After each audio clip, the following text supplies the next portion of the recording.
शाहजान गुलजार साहब, I'll start with you. आप आज आपने कोशिश की मुलाकात की लेकिन आपकी मुलाकात नहीं हुई, so you are not present there, लेकिन आपके पास खबरें आई होंगी.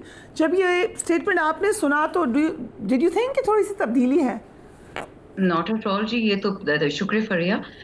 मैं सुबह 9:30 बजे अडियाला पहुंची थी और वहाँ से 5:30 बजे निकली हूँ. जेल अथॉरिटीज़ को मैंने 6 दफ़ा बल्कि रिक्वेस्ट किया कि मेरे पास कोर्ट ऑर्डर्स भी हैं, तो मुझे खान से क्यों नहीं मिलने दिया जा रहा. तो जी वो बेचारे जो बैठे होते हैं गेट पे, उनका क्या मतलब होगा पावर या अथॉरिटी. तो मुझे उन्होंने कहा कि मैडम ऊपर से ऑर्डर आया है कि ये नहीं मिलेंगी. तो पता नहीं ऊपर कौन बैठा है, मुझे नहीं मिलने दे रहा खान से. एनी हाउ बाहर जब बातें निकली, यही बातें थी कि एक तो खान ने इस पे डोंट नो अगर आपने सुना था, कुछ दिन पहले चुटकुला सा चला था न्यूज़ में, मेरे पास कोई सबूत नहीं है. उसमें ये कहा गया कि खान के पास कोई मिलने गया और खान से कहा कि आप गैर मशरूत माफ़ी मांग लें तो सब कुछ ठीक हो जाएगा. तो जिस पे अपेरेंटली खान साहब ने ये रिस्पॉन्ड किया कि मेरे पास से कुरान पड़ा हुआ है, आप कुरान पे हाथ रख के कसम खाएं, सबूत या बगैर सबूत की, मैं नॉर्मल किया है. मैं yourself are calling कि ये चुटकुला था, हमारे पास कोई ऑथेंटिक वेरिफिकेशन नहीं है कि ये बात हुई. ऐसी तो बहुत सारी बातें होती हैं. तो फिर खान ने कहा कि अगर आप लोग ये कसम नहीं खा सकते कि मैंने किया है 9 मई, तो आप लोग सारी वीडियो टेप्स, सीसीटीवी फुटेज, कोई जुडिशियल कमीशन ही बना दे, कुछ बना दे, कोई तो सबूत देना कि ये मैंने किया या मेरी पार्टी वालों ने किया.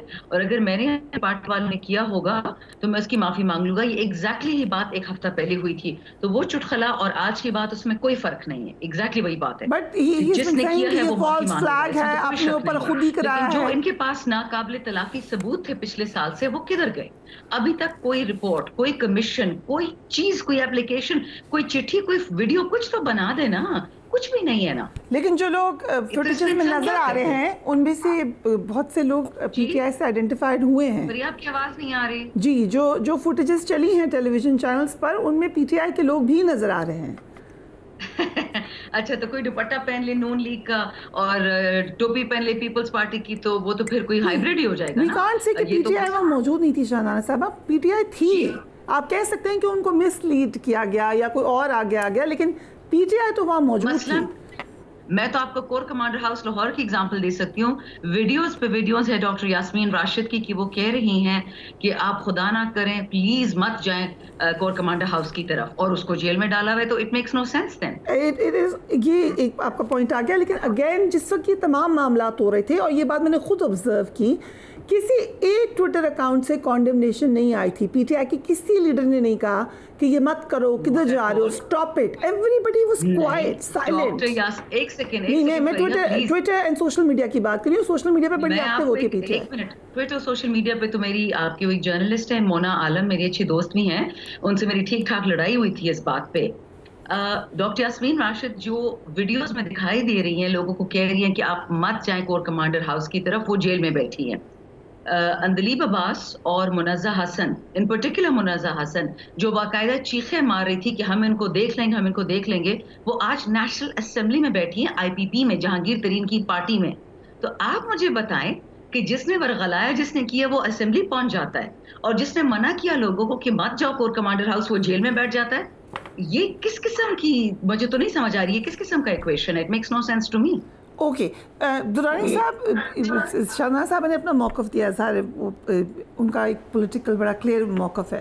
But as an observer you can see कि थोड़ी आहिस्ता आहिस्ता स्टेटमेंट जो हैं वो शायद तब्दील हो रही हैं या आपस में जा रही हैं. कुछ तो खुलकर खान साहब ने कहा मैं बातचीत करूँगा.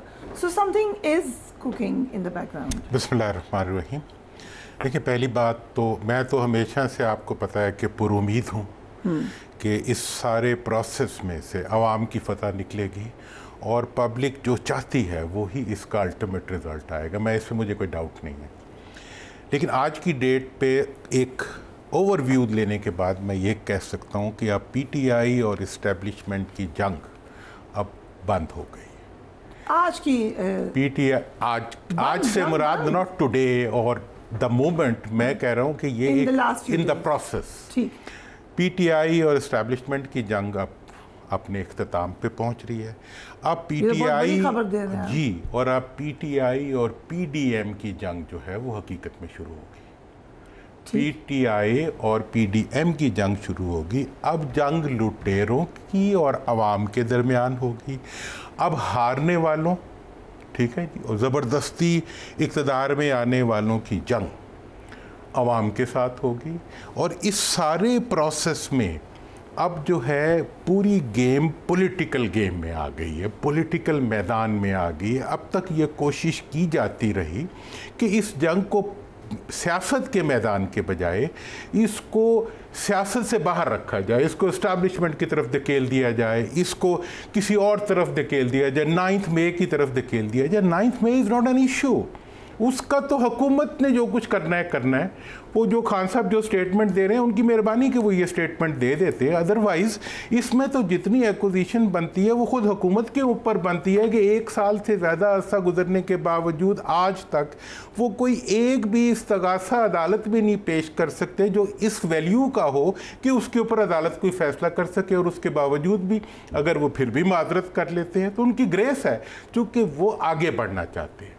تو اس وقت پہلی بات جس کی طرف میں یہ توجہ دینا چاہوں گا وہ یہ ہے کہ اب وہ جنگ ایک نئے اس میں چلی گئی ہے. دوسری چیز جو میں سجیسٹ کرنا چاہوں گا پی ٹی آئی کی اور پبلک کی لیڈرشپ کو, یہ پہلی بات آئی تھی کہ ڈیل نہیں ہوگی, ڈائیلاگ ہوگا, اور ڈائیلاگ اب تک جاری ہے اور ہوتا رہا ہے اور اس کے مثبت نتائج بھی آ رہے ہیں.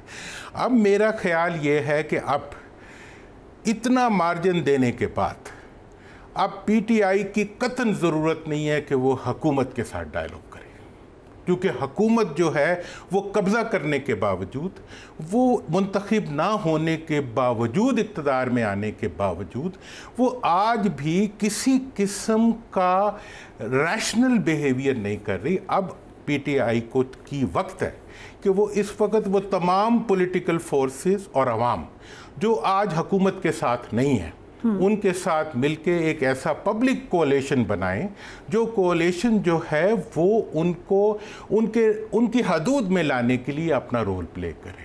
اور تیسری چیز وہ یہ ہے کہ عدالتیں جو ہیں وہ اس وقت ایک مثبت رول پلے کر رہی ہیں اور وہ یوں ہی کرتی رہیں گی. اور اس کے کرنے کے نتیجے میں مجھے نہیں لگتا کہ قومی اسمبلی میں جو موجودہ اکثریت ہے حکومت کی وہ قائم رہ سکے گی. میں ان کا کمپلیٹ میلٹ ڈاؤن دیکھ رہا ہوں, اور اسی میلٹ ڈاؤن سے خوف کھا کے حکومتی اہلکار یا حکومتی وزراء جو ہے وہ کانسٹیٹیوشنل میلٹ ڈاؤن کی ایک لایانی قسم کی بات کر رہے ہیں. ڈیفنس منسٹر نے کہا جس کا اسٹاک ایکسچینج کو مودی کانسٹیٹیوشنل میلٹ ڈاؤن کا مطلب کیا ہوتا ہے کہ ریزرو سیٹس نہیں دیں گے؟ نہیں, کانسٹیٹیوشن میلٹ ڈاؤن کا مطلب ہے کہ you are talking about martial law. آپ ملک کے اندر ایک غیر مطلب جو ان کانسٹیٹیوشنل رول کی بات کر رہے ہیں. Will national government be نہیں, national government is not constitutional at all. But you're saying a complete martial law. No, میں کہہ رہا ہوں کہ وہ ہو بھی نہیں سکتا, لیکن this is what they are saying. اب اس کے پیچھے کیا سائنس ہے؟ کیا سائنس ہے؟ وہ پھر وہ بھی بتا دوں. بتا دیں. میرا یہ خیال ہے کہ یہ اس وقت حکومت کو نظر آ رہا ہے کہ وہ بہت عرصہ تک اقتدار میں اسی طرح پرولونگ نہیں کر سکیں گے. اس لیے ان کی دونوں پارٹیوں نے اپنے میں مشاورت شروع کر دی ہے کہ اگر ضرورت پڑے تو ہم قومی اسمبلی کو ڈیزالو کر دیں. یہ بات چیت ڈسکس ہو گئی ہے؟ یہ ڈسکس ہوئی نہیں ہے. ایک پارٹی کے ایک لیڈر نے, secretary general of the People's Party نے کہہ دیا ہے, اور پی ایم ایل این نے اس کو کانٹرڈکٹ نہیں کیا, اس کے بارے میں کوئی کامنٹ نہیں کیا. اس کا مطلب یہ ہے کہ they are reading what's written on the wall. انہیں پتہ لگ رہا ہے کہ اب عدالتوں کے ذریعے اور ملک کے اندر عوامی دباؤ کی وجہ سے اور ملک میں جاری حالات کی وجہ سے اگر ان کی حکومت میلٹ ڈاؤن ہوتی ہے تو وہ عزت بچانے کے لیے یا اپنی سیاست بچانے کے لیے یا وقت سے پہلے ایکٹ کرنے کے لیے ان کے پاس آخری کارڈ انہوں نے جو بچا کے رکھا ہوا ہے کہ ہم کہیں گے جی دیکھیں جی ہم نے تو اسمبلیاں توڑ دی چونکہ ہمیں کام نہیں کرنے دیا جا رہا. یہ ایسا ہو سکتا ہے اور یہ ایسا نہیں ہونے دیا جائے. لیکن اس سے پہلے ایک کوشش تو ہو رہی ہے کہ ریزرو سیٹس نہیں دیں گے ہم. دیکھیں جی ریزرو سیٹ نہ دینے کی کوشش ہو رہی ہے. عدالت